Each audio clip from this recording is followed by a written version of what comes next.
Hello बच्चों, हम सरल रेखा पढ़ रहे थे और सरल रेखाओं में हमने जनरल इंट्रोडक्शन के बाद सरल रेखा के समीकरण का ढाल रूप और अंत्यखंड रूप और लंब रूप, ये तीनों रूप का हम अध्ययन कर चुके थे लेक्चर नंबर 2, 3 और 4 में। तो आज हमारा है लेक्चर नंबर 5 और इसमें हम देखेंगे कि general equation of straight line क्या होता है। तो जो हमने स्लोप फॉर्म पर आधारित कुछ क्वेश्चंस किए थे, इंटरसेप्ट फॉर्म पर आधारित हमने सवाल किए, नॉर्मल फॉर्म पर आधारित हमने कुछ प्रॉब्लम्स की, तो हमने ये पाया कि जब भी हम रेखा का समीकरण निकालते हैं स्लोप फॉर्म से या इंटरसेप्ट फॉर्म से या नॉर्मल फॉर्म से, तो हमारे पास रेखा का समीकरण कुछ इस रूप में आ जाता है। किस रूप में कि एक x का पद होता है, उसमें एक y का पद होता है और एक उसमें कांस्टेंट का पद होता है। जैसे 2x प्लस 3y प्लस 5 बराबर 0, ये रेखा का समीकरण हमको निकल जाता है। यहाँ आप देखिए ये क्या है, एक y का पद है, x का पद है, एक कांस्टेंट का पद है, क्योंकि c और m तो यहाँ कांस्टेंट है हमारे। इसी तरह से आप अंत्यखंड रूप में आप देखेंगे एक x का पद है, एक y का पद है और ये सब पद कैसे है, 1 डिग्री के, यानी कि कोई x स्क्वायर का पद या y स्क्वायर का पद इस सरल रेखा के समीकरण में उपस्थित नहीं होता है। इसी तरह से यहाँ हम देखते हैं तो एक x का पद है, एक y का पद है, एक कांस्टेंट है, क्योंकि कॉस अल्फा भी कांस्टेंट है, साइन अल्फा भी कांस्टेंट है। क्यों कांस्टेंट है? क्योंकि अल्फा कांस्टेंट है। तो ये रेखा के जो 3 समीकरण हमने पढ़े, उन तीनों से ही हमको ये अच्छे से पता चल रहा है कि ये समीकरण क्या होते हैं एक्स वाई में, यानी कि जो दो हमारे चर हैं एक्स और वाई, उसमें 1 डिग्री की इक्वेशन है। कहने का मतलब है जो एक्स और वाई है वो हमेशा 1 डिग्री में ही उपस्थित रहता है इन समीकरणों में। तो एक्स वाई में 1 डिग्री का समीकरण हमेशा एक सरल रेखा को निरूपित करता है, प्रदर्शित करता है। ये चीज़ हम यहाँ से बहुत अच्छी तरह से देख सकते हैं। इसलिए जो रेखा का समीकरण है उसका जो व्यापक रूप है, जो जनरल इक्वेशन जो हो गई रेखा के समीकरण की, वो क्या हो गई, एक x का पद, एक y का पद और एक कांस्टेंट। तो उसको हम इस तरह से लिखते हैं ax plus B Y plus C बराबर 0, और इसे हम क्या कहते हैं, रेखा के समीकरण का जनरल फॉर्म, या हिंदी में इसको बोलते हैं व्यापक रूप। व्यापक रूप, रेखा के समीकरण का व्यापक रूप। ठीक है। तो अब जब हमको व्यापक रूप में कोई समीकरण दी हुई हो तो उसे हमको इन तीनों रूपों में बदलना और सीखना है। तो हमने जब स्लोप फॉर्म पढ़ा तो हम व्यापक रूप को, मैंने आपको कुछ क्वेश्चंस कराए थे कि जनरल इक्वेशन, इस टाइप की इक्वेशन दे रखी हो 2x प्लस 3y प्लस 1 बराबर 0, तो उसको स्लोप फॉर्म में कैसे कन्वर्ट करना है, इंटरसेप्ट फॉर्म में कैसे कन्वर्ट करना है, ये मैंने इंटरसेप्ट फॉर्म का जो लेक्चर है उसमें मैंने आपको बताया था। यहाँ हम देखेंगे नॉर्मल फॉर्म में भी मैंने आपको नॉर्मल फॉर्म में कैसे कन्वर्ट करना है, ये मैं प्रॉब्लम्स तो आपको करा चुकी थी, लेकिन कुछ वो उसके बारे में हम और डिस्कस करना चाहेंगे कि वो हमने किस तरह से चेंज की थी। तो देखिए यहाँ हम थोड़ा सा ये देख रहे हैं कि ये जो जनरल इक्वेशन है, ठीक है, इसको नॉर्मल फॉर्म में कैसे व्यक्त करना है, ये थोड़ा डिफरेंट है, तो इसलिए मैं आपको अलग से इसे एक्सप्लेन कर दे रही हूँ। तो जनरल इक्वेशन हमको दे रखी हो ax plus B Y plus C बराबर 0, तो इसको नॉर्मल फॉर्म में कैसे व्यक्त किया जाए। नॉर्मल फॉर्म क्या होती है, x cos alpha plus y sine alpha बराबर पी। तो ये क्या है हमारी, ये एक रेखा का समीकरण है। ठीक है, इस रेखा के समीकरण को हमको इसका रूप बदलना है। तो रूप बदल करके किस रूप में लाना है, x cos alpha y sine alpha बराबर पी, हमको इस रूप में इसे लाना है। ठीक है, तो हम अगर इसका रूप बदल देंगे तो रेखा तो वही रहेगी, रेखा के समीकरण का रूप बदल जाएगा। ठीक है, तो ये इक्वेशन और ये इक्वेशन एक ही रेखा के 2 समीकरण बन जाएंगे। ठीक है, तो यहाँ ये बात देखने वाली है कि जब कोई भी 2 समीकरण एक ही रेखा को निरूपित करते हैं, एक ही रेखा को व्यक्त करते हैं, तो उनके गुणांकों का जो रेशियो है वो बराबर रहता है। यानी कि किसके गुणांकों का, कि यहाँ एक्स वाई और कांस्टेंट 3 पद होते हैं, तो यहाँ पर भी एक्स वाई और कांस्टेंट 3 पद हैं। तो x के गुणांकों का अनुपात y के गुणांकों का अनुपात और कांस्टेंट का अनुपात अगर बराबर होता है तो दोनों समीकरण हैं एक ही रेखा को प्रदर्शित करती हैं। ठीक है, ये देखिए मैं आपको यहाँ इस चीज़ को एक्सप्लेन करना चाहूँगी कि ये हमारी एक समीकरण है 2x प्लस 3y प्लस 1 बराबर 0, और ये दूसरी समीकरण है 4x प्लस 6y प्लस 2 बराबर 0। ठीक है, ये दो अलग अलग समीकरण हैं, लेकिन इसमें क्या है कि जो x के गुणांक हैं और जो y के गुणांक हैं और जो कांस्टेंट, इन सब का रेशो बराबर है। देखिए इसका रेशो भी 1/2, ठीक है, इसका रेशो भी 1/2 और ये इसका रेशो तो 1/2 है ही। तो सारे के सारे रेशो किसके बराबर हैं? 1/2। तो जब कोई दो समीकरण एक ही रेखा को निरूपित करेंगी तो उस समय क्या होगा? x के गुणांकों का अनुपात y के गुणांकों का अनुपात और कांस्टेंट का अनुपात हमेशा बराबर रहेगा। अब आप देखो ये जो दूसरे नंबर की इक्वेशन है, इसमें से अगर हम 2 कॉमन ले लें तो क्या बच जाएगा? 2x प्लस 3y प्लस 1 बराबर 0। ठीक है, 2 को आप उधर शिफ्ट कर दोगे तो क्या बन जाएगा? 2x प्लस 3y प्लस 1 बराबर। तो ये तो हमारी समीकरण नंबर 1 थी, और ये जो हमारी समीकरण नंबर 2 थी इसको हमने सिंप्लीफाई कर लिया। तो आप देखिए 1 और 2 एक जैसी तो दो समीकरण है, और ये कब संभव हो सकता है कि इसको हम सिंप्लीफाई करें और हमको यही समीकरण मिल जाए? ये खाली तभी संभव हो सकता है जब ये अनुपात जो है वो कांस्टेंट, x के गुणांकों का अनुपात और y के गुणांकों का अनुपात और कांस्टेंट जो टर्म है उसका अनुपात या रेशो ये बराबर। ठीक है, तो अगर ये इस तरह से हम इसको रिड्यूस नहीं कर पाते तो ये दो अलग अलग रेखाओं को व्यक्त करेगी। जैसे देखिए एक रेखा तो हमारे पास हो 2x प्लस 3y प्लस 1 बराबर 0, और दूसरी रेखा हो हमारे पास 4x प्लस 6y प्लस 5 बराबर 0। ठीक है, अब आप देखिए यहाँ इन दोनों में हम कंपेयर करें तो x के गुणांक 2 और 4, y के गुणांक 3 और 6, और लेकिन कांस्टेंट है जो वो हो गया 1 और 5। तो क्या अनुपात बराबर है? अनुपात बराबर नहीं है। ये अनुपात 1/2 है, ये अनुपात भी 1/2 है, लेकिन ये अनुपात 1/2 नहीं है। तो यानी कि ये दोनों समीकरण हैं एक ही रेखा को निरूपित नहीं करते हैं। ठीक है, लेकिन इनमें जो कांस्टेंट है वो डिफरेंट है। ठीक है, बाकी x के गुणांक और y के गुणांक इन दोनों का तो अनुपात बराबर है। तो ये जो रेखाएं हैं दो समांतर रेखाओं को व्यक्त करती हैं, क्योंकि अगर आप इसे स्लोप फॉर्म में बदलेंगे तो ये कितना आ जाएगा? 3y बराबर -2x माइनस 1, या y बराबर -2/3x माइनस 1/3। फिर इसको आप स्लोप फॉर्म में बदलिए, तो इसको जब हम स्लोप फॉर्म में बदलेंगे तो क्या आ जाएगा?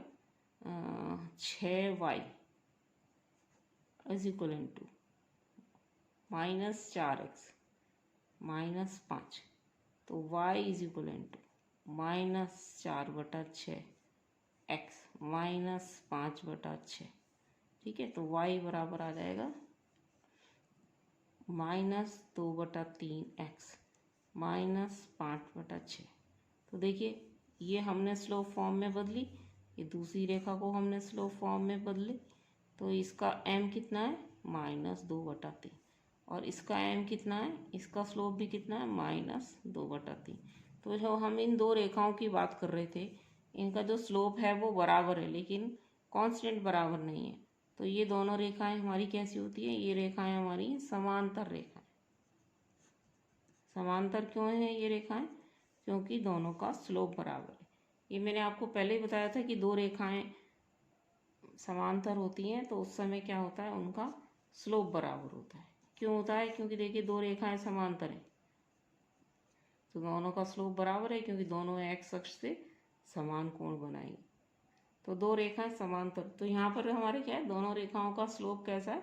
बराबर है, इसलिए ये रेखा समांतर है, लेकिन ये समान नहीं है। ऊपर वाले केस में तो रेखाएं कैसी थी हमारी, समान थी। जब हमारे कांस्टेंट का रेशो भी वही हो जो x के गुणांकों का अनुपात है और जो y के गुणांकों का अनुपात है, तो उस समय ये जो रेखाएं हैं ये दोनों रेखाएं कैसी हैं, समान है।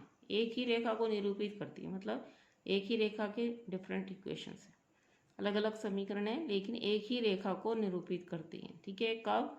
जब ये रेशो कांस्टेंट होता है। लेकिन अगर ये रेशो कांस्टेंट नहीं हो, x के गुणांक का रेशो और y के गुणांक का रेशो तो बराबर हो, उस समय रेखाएं समांतर होती हैं, समान नहीं होती। ठीक है, इस तरह की सिचुएशन होती है।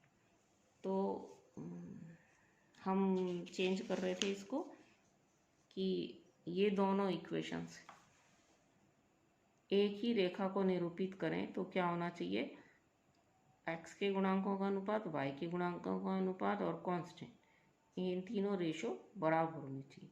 तो यहाँ x का गुणांक है cos अल्फा, यहाँ x का गुणांक है a sin अल्फा और b। तो यहाँ पर ये हो जाएगा कि अब p को इधर ले आएंगे तो माइनस p हो जाएगा, तो ये रहेगा माइनस p अपॉन c। तो ये रेशो बराबर होना चाहिए के क्यों? क्योंकि हम इसको इस फॉर्म में रिड्यूस कर रहे हैं, यानी कि एक ही रेखा के ये दोनों समीकरण जो है एक ही रेखा को व्यक्त कर रहे हैं। तो देखिए ज़रा सा इसको सिंप्लीफाई करें तो cos अल्फा बराबर हमें क्या मिल जाएगा, इसको देखें हम k की वैल्यू निकाल रहे हैं यहाँ से, तो cos अल्फा बराबर a के, sin अल्फा बराबर b के, दोनों को स्क्वायर करके ऐड किया हमने, तो k की वैल्यू क्या आ गई हमारे पास, under the root a square plus b square, plus minus इसमें बाहर आ जाएगा।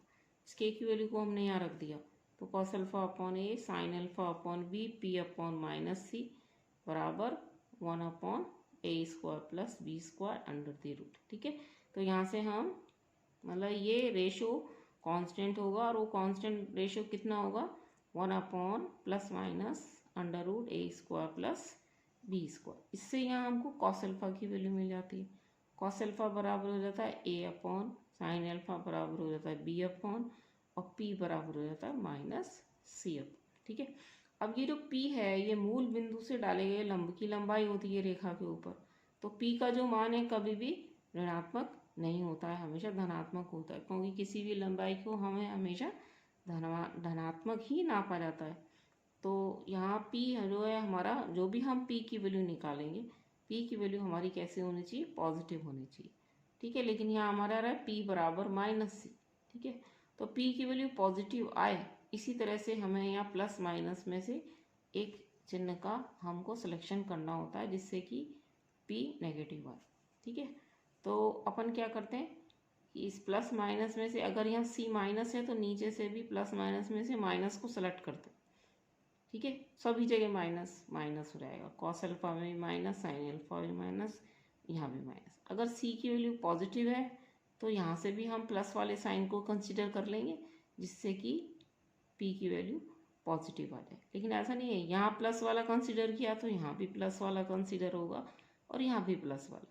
अगर हमने यहाँ माइनस चिन्ह का सिलेक्शन किया है तो यहाँ भी माइनस किया जाएगा और यहाँ भी माइनस किया जाएगा। ठीक है, तो प्लस माइनस दोनों में से एक ऐसे चिन्ह का हम चुनाव कर लेते हैं जिससे कि क्या हो, p की वैल्यू हमेशा धनात्मक आए। ठीक है, तो यहाँ वैल्यू सब्स्टिट्यूट कर दें हम, x cos अल्फा की जगह क्या लिख दें हम, a upon a square plus b square, क्योंकि मैंने यहाँ ऊपर माइनस है इसलिए नीचे से माइनस का हमने सिलेक्शन किया, तो यहाँ भी माइनस का ही करेंगे, यहाँ भी माइनस का ही करेंगे और यहाँ भी माइनस का ही करेंगे। तो ये माइनस और माइनस जो है मिल करके प्लस हो जाएंगे, तो ये हमारी क्या हो जाती है, इक्वेशन नॉर्मल फॉर्म में चेंज हो जाती है।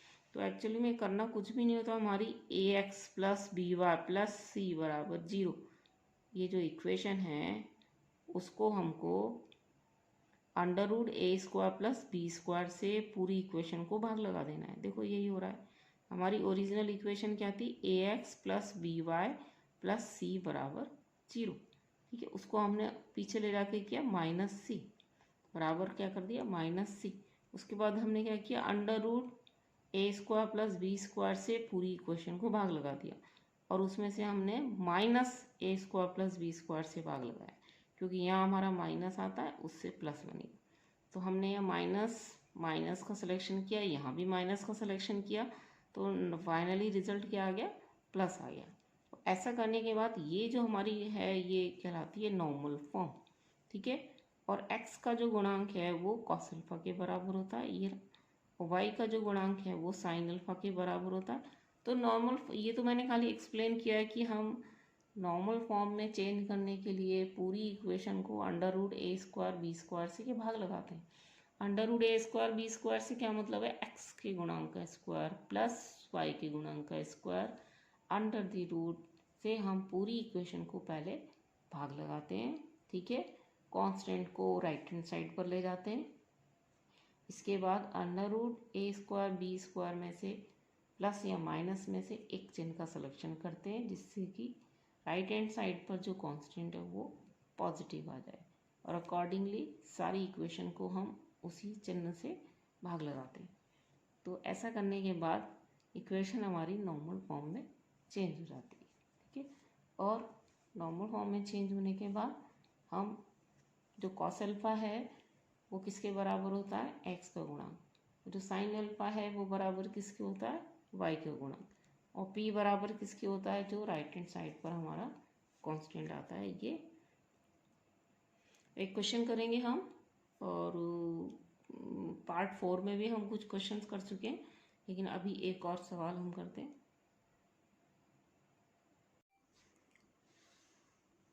अब देखिए आप, अगर हमको ये जनरल इक्वेशन है उसको नॉर्मल इसमें स्लोप फॉर्म में बदलना है, तो क्या क्या करना चाहिए। A X plus B Y plus C बराबर 0 हमारी जनरल इक्वेशन है। इसको अगर हम ढाल रूप में बदलना चाहें तो हमको ये स्टेप फॉलो करते हैं हम, उनको थोड़ा सा समझिए। सबसे पहले y का पद इधर ले लीजिए लेफ्ट हैंड साइड पर, x को और कांस्टेंट को उधर ले जाइए, ठीक है। इसके बाद y का कोफिशिएंट 1 बनाइए।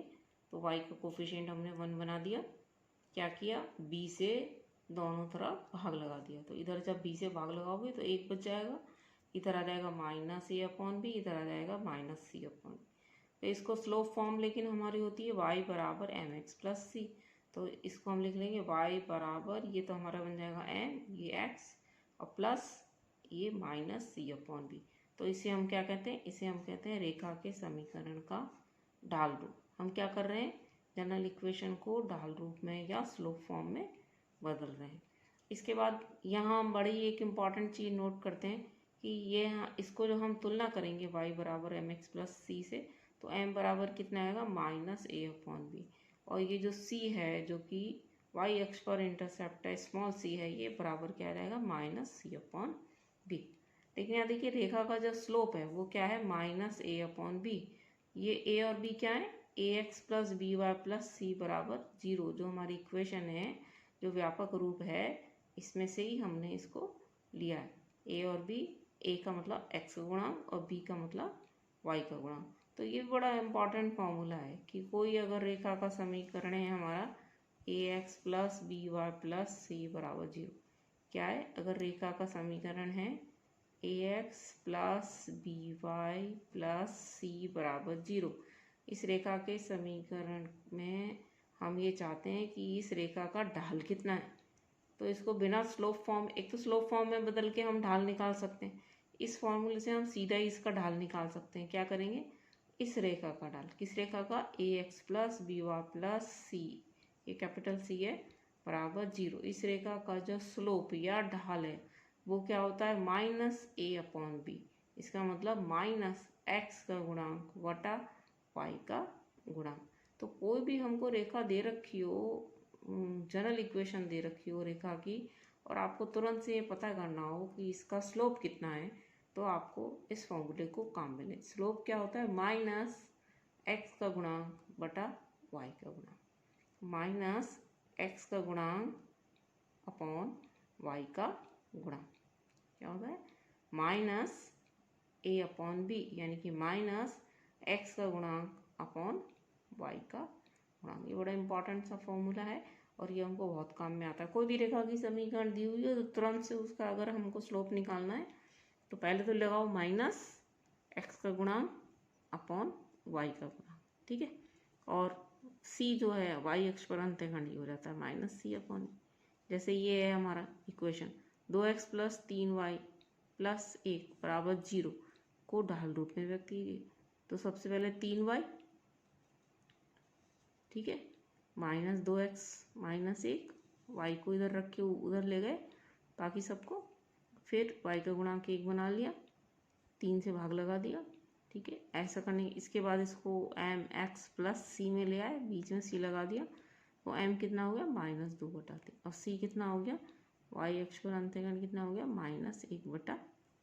अगर आपसे कह रहे हैं कि इस रेखा को ढाल निकालिए, खाली ढाल रूप में नहीं बदलना, खाली ढाल निकालना है इसका, तो क्या करेंगे माइनस, ये फॉर्मूला लगाएंगे, माइनस एक्स का गुणांक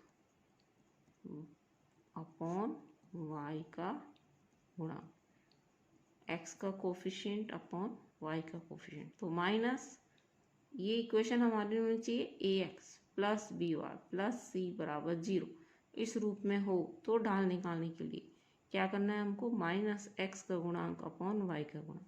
तो एक्स का गुणांक कितना है 2 और वाई का गुणांक कितना है 3।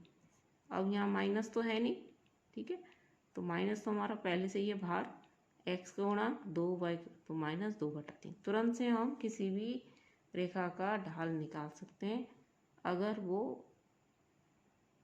हमको दे रखी हो किस फॉर्म में, जनरल फॉर्म, ठीक है। तो यहाँ से निकाला अपने स्लोप फॉर्म में कन्वर्ट करके तो भी यही ढाल आया, हमने सीधा फॉर्मूले से निकाला तो भी यही ढाल आया। तो ये थोड़ा शॉर्टकट है फॉर्मूला, लेकिन बार बार काम में आता है। इसी तरह से जब हम व्यापक रूप में बदलते हैं, व्यापक रूप को हम अंतःखंड रूप में बदलते हैं, तो भी यही स्टेप फॉलो करने कि एक्स और वाई का पद इधर रख के कॉन्स्टेंट को उधर ले जाइए, ठीक है, फिर इधर 1 बनाइए। 1 बनाने के लिए, अब इधर 1 बनाने के लिए क्या करना पड़ेगा, माइनस सी से भाग लगाना पड़ेगा, तो माइनस सी से भाग लगा दिए, ठीक है। इसके बाद भी ये प्रॉपर अंतःखंड रूप में अभी नहीं आई है, एक्स का गुणांक 1 बनाना पड़ेगा, वाई का गुणांक 1 बनाना पड़ेगा। तो इस ए को हम नीचे शिफ्ट कर देंगे, तो एक्स अपॉन माइनस सी अपॉन ए, इस बी को भी हम नीचे ले जाएंगे, तो इस तरह से जो है हम अंतःखंड रूप में बदल देते हैं।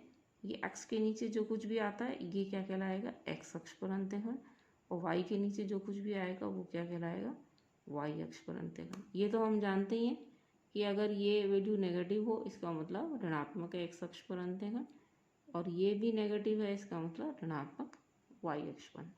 जब भी एक्स और वाई के नीचे हमें अंतःखंड रूप में बदलते हैं तो वो क्या होनी चाहिए, एक्स अपॉन ए प्लस वाई अपॉन बी बराबर 1। तो इसमें अगर एक्स के नीचे ऋणात्मक संख्या है तो इसका मतलब ऋणात्मक एक्स अक्ष पर अंतःखंड है, ठीक है। इसी तरह से अगर वाई अक्ष के नीचे ऋणात्मक है संख्या तो इसका मतलब ऋणात्मक वाई अक्ष से वो रेखा अंतःखंड काटती है। तो ये थोड़े से कंसेप्ट्स हैं, बाकी हाँ चेंज करना तो मैं आपको पहले करा ही चुकी हूँ। जब हमने अंतःखंड रूप पढ़ा तो अंतःखंड रूप में चेंज करना के सवाल हमने किए थे, जब हमने स्लोप फॉर्म पढ़ी तो हमने स्लोप फॉर्म में बदलने वाले क्वेश्चंस किए थे, ठीक है। ओके, अगले लेक्चर में हम पढ़ेंगे 1 पॉइंट फॉर्म, रेखा के समीकरण का एक बिंदु रूप। देखिए ये इक्वेशन है, एक क्वेश्चन है, समीकरण x प्लस वाई बराबर √2 को ढाल रूप, अंतःखंड रूप और लंब रूप में बदलिए और इनमें प्रयुक्त अचर पदों के मान ज्ञात कीजिए। तो ये हमारी क्या है, जनरल इक्वेशन है, ठीक है। इस जनरल इक्वेशन को हमको तीनों रूपों में बदलना है। तो सबसे पहले तो देखिए इसको हम स्लोप फॉर्म में बदलेंगे। तो हमने इसको कैसे लिख लिया, x प्लस वाई माइनस √2 बराबर 0। तो स्लोप फॉर्म में बदलने के लिए क्या करना है, y को लेफ्ट हैंड साइड पर रखना है, बाकी सबको राइट हैंड साइड पर ले जाना है। तो x को भी उधर ले गए, √2 को भी उधर ले गए, ठीक है। इसके ऐसा करने के बाद y का गुणांक 1 बनाना है, अगर 1 नहीं है तो यहाँ तो पहले से ही 1 है, ठीक है। y का गुणांक 1 बनाने के बाद जो x का कोफिशिएंट होता है वो m के बराबर होता है, जहाँ जो कांस्टेंट होता है वो c के बराबर होता है, ठीक है। ये y बराबर mx प्लस c में हम जानते हैं m क्या होता है, रेखा का स्लोप, और c क्या होता है, रेखा ने जो y अक्ष से अंत्यखंड काटा है। ठीक है, तो इसकी कंपेयर करेंगे y बराबर एम एक्स प्लस सी से, तो आप क्या पाएंगे m बराबर -1 और c बराबर √2। तो सिंपल है ये, मैं पहले भी करा चुकी हूँ आपको इस तरह के क्वेश्चन। अब इसको हमें इंटरसेप्ट फॉर्म में बदलना है। इंटरसेप्ट फॉर्म में बदलने के लिए हम क्या करते हैं, ये जो हमारी इक्वेशन है सबसे पहले कांस्टेंट को राइट हैंड साइड पर ले जाते हैं। तो कांस्टेंट को राइट हैंड साइड पर ले जाते हैं, फिर उसे हम एक बना देते हैं। तो जो कांस्टेंट को राइट हैंड साइड पर ले गए आप, तो x प्लस वाई बराबर √2। ठीक है, अब जो √2 है उसे हमें 1 बनाना है, यहाँ हमें 1 बनाना है। तो 1 बनाने के लिए आप क्या करोगे, √2 से पूरी इक्वेशन को भाग लगा दो। तो क्या हमारी बेसिकली हमारी इक्वेशन क्या थी, x प्लस वाई बराबर √2।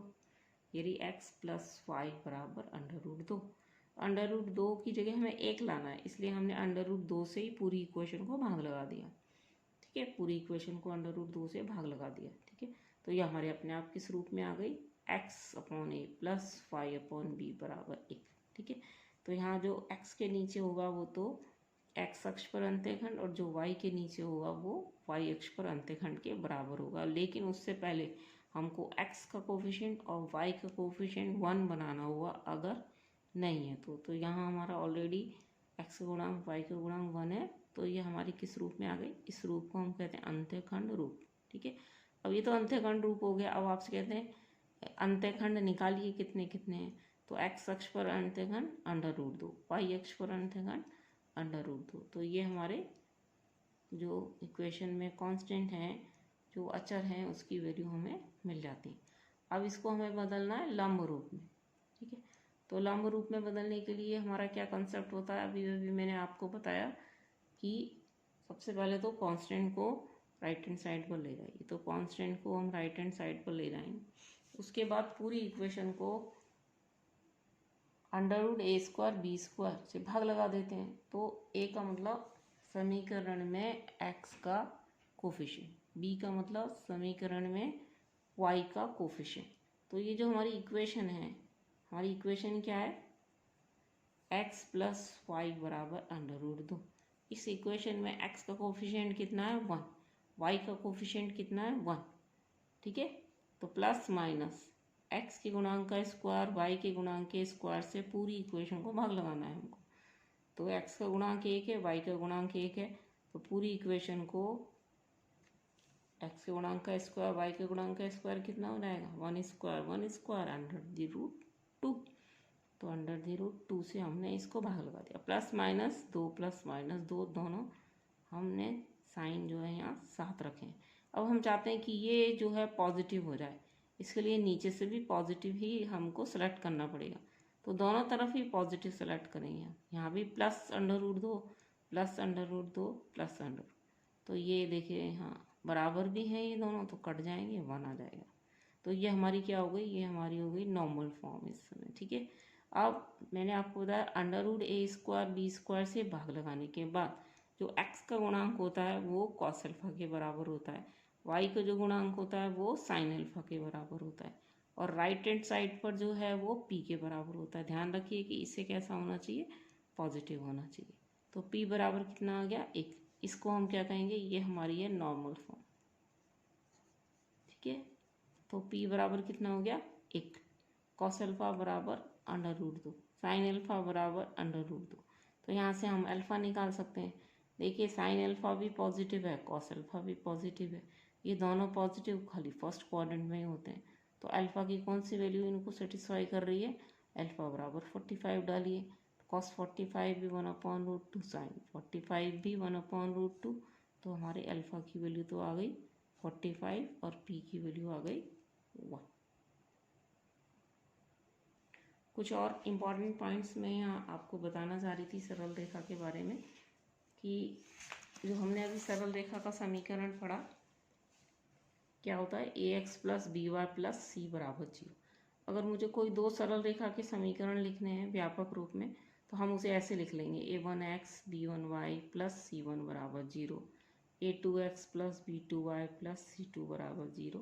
तो ये अभी मैं आपको बता रही थी कि एक ही रेखा को निरूपित करती हैं ये समीकरण, यदि A1/A2, B1/B2, C1/C2 तीनों आपस में बराबर हों। फॉर एग्जाम्पल ये आपका हो गया, ठीक है। यहाँ से हम रेशो देखिए सबका 1/2 आ जाएगा। दूसरा है कि अगर x के गुणांक और y के गुणांकों का रेशो तो बराबर हो, 2/2, 3/3, ठीक है, 1 हो जाएगा। ये रेशो भी 1 हो जाएगा, ये भी 1 हो जाएगा। लेकिन ये जो है आपका ये रेशो बराबर नहीं होगा, तो ये क्या करेंगी, ये अगर सेम हो तो ये क्या कर देंगी, दो समांतर रेखाओं को व्यक्त करेंगे, ठीक है। और तीसरा एक इम्पॉर्टेंट पॉइंट है कि कोई भी रेखा मूल बिंदु से गुजरे तो उसमें अचर पद नहीं होता है। क्यों नहीं होता है? क्योंकि मूल बिंदु से अगर गुजरे तो 0 0 से संतुष्ट होनी चाहिए, तो 0 0 से हम संतुष्ट करवाते हैं तो c बराबर कितना हो जाता है, 0 हो जाता है। इसलिए कोई भी रेखा अगर मूल बिंदु से गुजरती है तो उसमें कांस्टेंट का पद नहीं होता है, ठीक है, या शून्य होता है।